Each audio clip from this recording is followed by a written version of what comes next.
우리 감사하는 성도라는 제목으로 함께 말씀을 나누기를 원하는데요. 성공한 한 사업가가 있었습니다. 이 사업가가 자기의 인생을 회고하면서 나에게 정말 큰 도움을 주셨던 선생님이 기억이 났어요.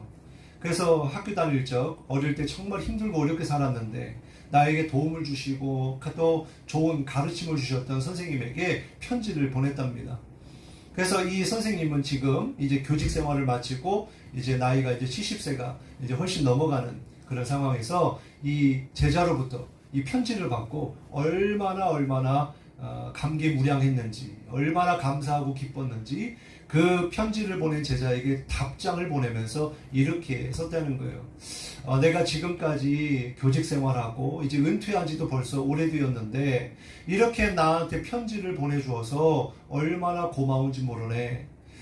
내가 이 편지를 통해서 정말 50년 동안의 교직 생활이 헛되지 않았다는 것을 내가 다시 한번 깨닫게 되었고 또 그리고 매우 긍지를 지닐 수 있게 되었다네. 고맙네. 이렇게 선생님이 답장을 보냈다는 거예요. 여러분, 우리가 감사의 마음을 가지고 있는 것은 참 중요합니다. 그런데 이 감사하는 마음을 어떻게 할 때, 표현할 때 그 감사를 받는 자에게 있어서 참된 긍지와 이렇게 기쁨을 얻게 되죠. 여러분, 혹시 하나님께 받은 은혜가 많으십니까? 그렇다고 한다면 그 은혜를 여러분은 고백하시고 표현하고 계시는가요? 오늘 본문의 말씀을 보면 한 사람이 그 은혜를 기억하고 감사해서 축복을 받은 그런 사람의 이야기가 나옵니다. 예수님께서 예루살렘을 가시던 중에 10명의 문둥병자를 만나게 돼요. 이 문둥병자는 오늘날 한센 병자라고 할까요? 나병 환자들을 가리키죠. 예수님 당시에 이 문둥병을 가지고 살아간다는 것은 엄청난 고통이고 아픔이었습니다. 왜 그러냐면 레위기 13장 45절에서 46절에 보면 이렇게 말씀해요. 나병 환자는 옷을 찢고 머리를 풀며 윗니스를 가리고 외치기를 부정하다 할 것이요 병 있는 날 동안은 늘 부정할 것이라. 그가 부정한즉 혼자 살되 진영 밖에서 살지니라. 이렇게 말하고 있어요. 먼저 옷을 찢고 머리를 풀면서 다녔다라고 하는 건 어느 때 이런 모습을 취하냐면 사람이 죽었을 때 그 애통의 마음을 표현할 때 이렇게 머리를 풀고 옷을 찢는다고 합니다. 그런데 이게 지금 누가 죽어서 이렇게 옷을 찢고 머리를 풀며 다니겠을까? 바로 자기 자신을 향해서 나는 죽은 자와 같다라고 하는 것을 늘 생각하며 살게 했다는 거죠. 또 뿐만 아니라 윗입술을 가리고 외치기를 부정하다 할 것이다 이렇게 말씀합니다. 윗입술을 가린다라고 하는 것은 뭐냐면 자기의 입술은 부정하다라고 하는 표현이고요. 또 아랫입술로 뭐를 외치냐? 부정하다 나는 부정한 사람이다 라고 외치며 살게 했다는 겁니다. 또 46절에 병 있는 날 동안은 늘 부정할 것이라 그가 부정한지 혼자 살되 진영 밖에서 살지니라 그랬습니다. 이 나병 환자들은요, 뭘 할 수 없느냐? 하나님께 나아가서 예배를 드릴 수가 없었습니다. 왜냐하면 하나님은 거룩하신 분이고 거룩한 백성들이 모여서 거룩한 예배를 드려야 되는데 이 나병 환자들은 부정한 사람으로 죄인시 여김을 받았기 때문에 하나님께 나와서 예배 드리고 싶어도 예배를 드릴 수가 없었다는 거예요. 예배를 못 드리겠다는 거죠. 예루살렘 성 안으로 들어오지 못하겠다는 겁니다. 그러다 보니까 나와 함께 살던 가족들, 이웃들과도 떨어져서 살아야만 하는 외톨이 신세가 되고 만 거예요. 그러니 여러분, 이러한 나병을 가지고 살아가는 삶이라는 것이 얼마나 힘들고 고통스럽고 아팠을까 우리는 그것을 생각해 볼 수 있습니다. 그런데 어느 날 그러한 나병 환자들이 모여서 살던 곳에 예수님이 예루살렘으로 가시다가 그냥 가시면 될 텐데 이 나병 환자들이 살고 있는 지역으로 들어오셨다는 거예요. 그러니까 이 나병 환자들이 예수님을 바라보면서 간절하게 이렇게 외칩니다. 선생님, 제발 우리를 불쌍히 여겨 주옵소서. 우리 좀 고쳐달라는 거죠. 우리의 문제를 좀 해결해 달라는 겁니다. 그래서 예수님이 이렇게 말씀하십니다. 14절에 보시고 이르시되 가서 제사장들에게 너희 몸을 보이라 하셨더니 그들이 가다가 깨끗함을 받은지라. 여러분, 예수님이 뭐라고 말씀하십니까? 너희는 지금 제사장에게 가라는 거예요. 가서 너희의 몸을 보이라는 겁니다. 아직 병 고침 받지 못했습니다. 아직 나병을 가지고 있습니다. 지금 사람들에게 나아갈 수가 없습니다. 그런데 예수님이 너희는 지금 당장 일어나서 예루살렘으로 들어가 이 제사장들에게 너희 몸을 보이라는 거예요. 그랬을 때 이 문둥병 환자들은 어떻게 반응했습니까? 아멘 하면서 순종하여 이 예루살렘으로 나아갔습니다.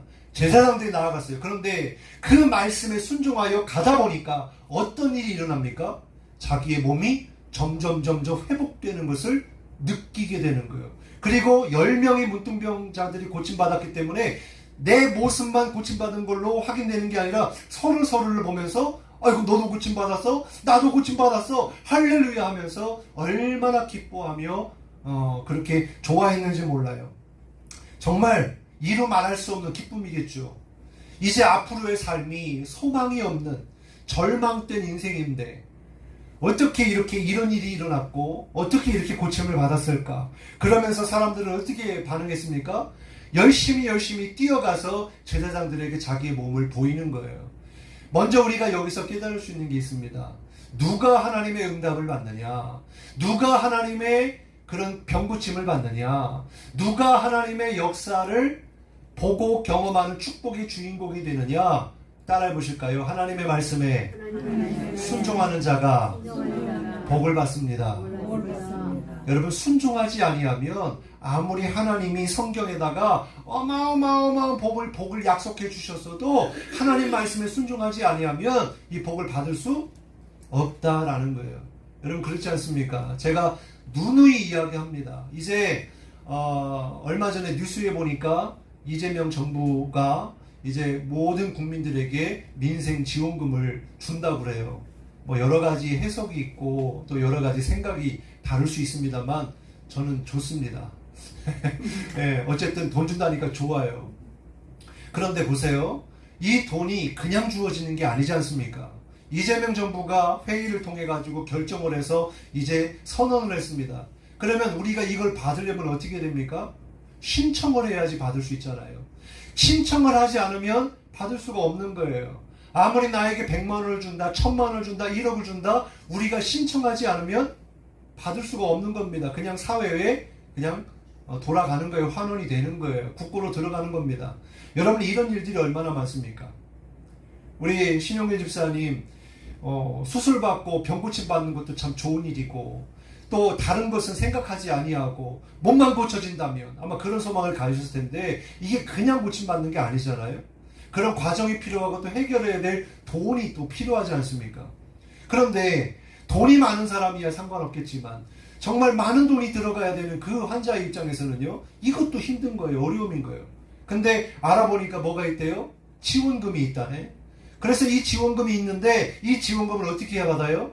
신청을 해서, 알아보고 신청을 해서 거기에 심사가 통과가 되면 받는 거예요.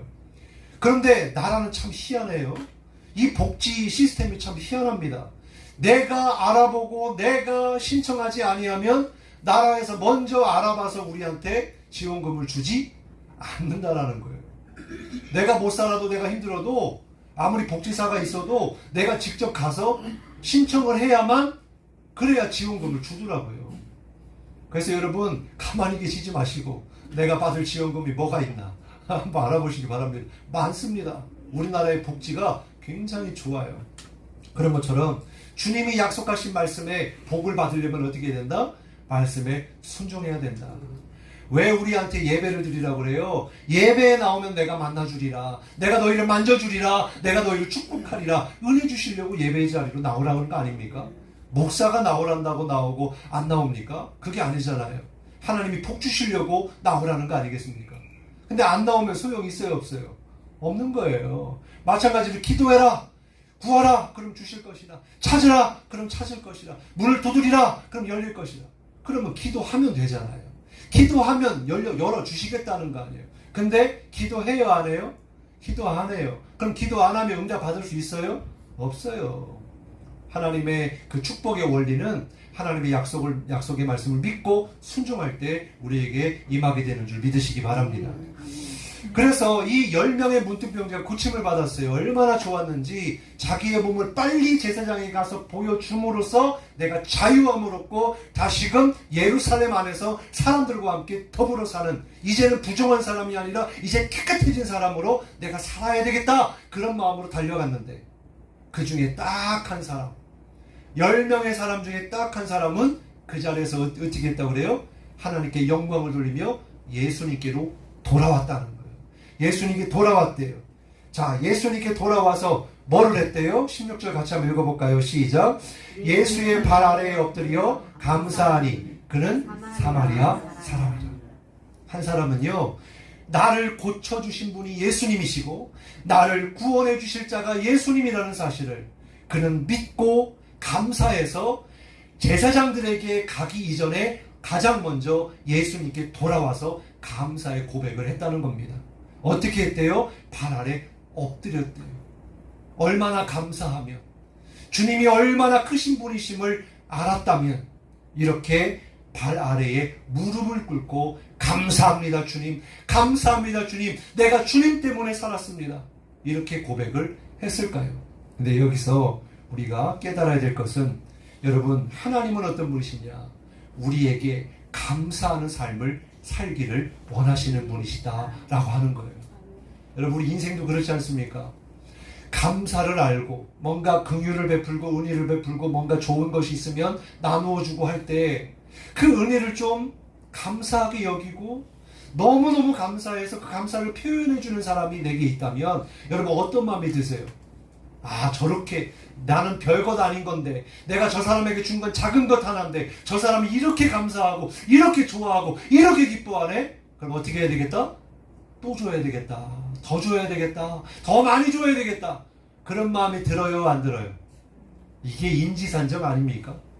사람이라면 그래도 은혜를 베풀었다고 한다면 그 은혜를 받은 사람이 마땅히 은혜에 감사해야 하고, 감사할 때 그 사람에게는 더 감사의 제목들이 많아진다라고 하는 것을 우리는 깨닫게 되는 거죠.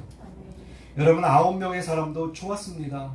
병고침 받았으니까 얼마나 기뻐했겠어요. 그런데 보세요, 한 사람이 감사했더니 어떤 축복을 받았는가를 보십시오. 뒤에 말씀해 보니까 17절에 19절에 이렇게 말씀해요. 10사람이 깨끗하게 고침을 받았는데 다른 9사람은 어디 갔느냐? 이 한 사람 외에는 하나님께 영광을 돌리며 돌아오는 자가 없느냐? 그러면서 이렇게 말씀하십니다. 따라해 보겠습니다. 내 믿음이 너를 구원하였노라. 할렐루야. 네. 여러분, 감사했다고 뭘 받았대요? 구원받았다는 거예요. 구원받았다는 거예요. 여러분, 이게 무슨 얘기입니까? 감사 잘해가지고 영원한 생명을 주셨다는 거예요. 천국을 허락해 주셨다는 거예요. 여러분, 이 땅에서 우리가 살면 얼마나 살겠어요? 얼마나 살아요? 우리가 지금 성도들 중에 90세가 넘으신 분들이 2분 그런가요? 우리 장정혜 성도님 93세, 그리고 우리 금내 맞나요? 주공아파트 이청 할머니 언니, 그죠? 91살. 이제 앞으로 살면은 얼마나 사시겠어? 10년을 더 사시겠어? 20년을 더 사시겠어? 근데 얼마 남지 않은 시간 하나님께 나와서 기도하고 예배하고 찬송하니 이게 얼마나 이게 평생에 받은 복보다 이거보다 더 큰 복이 어디 있겠어요? 우리 장정혜 성도님은 엄청난 복을 받으신 줄 믿습니다. 아멘. 아멘. 지금 잘 안 들려. 자, 여러분, 이렇게 우리가 얼마를 살았냐가 중요한 게 아니고 얼마나 많은 것을 누리고 살았느냐가 중요한 게 아니고 앞으로 영생에 허락된 남은 생애가 소망이 있는 구원받은 자로서의 삶이 가장 큰 복인 줄 믿으시기 바랍니다. 그래서 여러분, 앞으로 여러분의 삶이 9명처럼 하나님이 복을 주세요.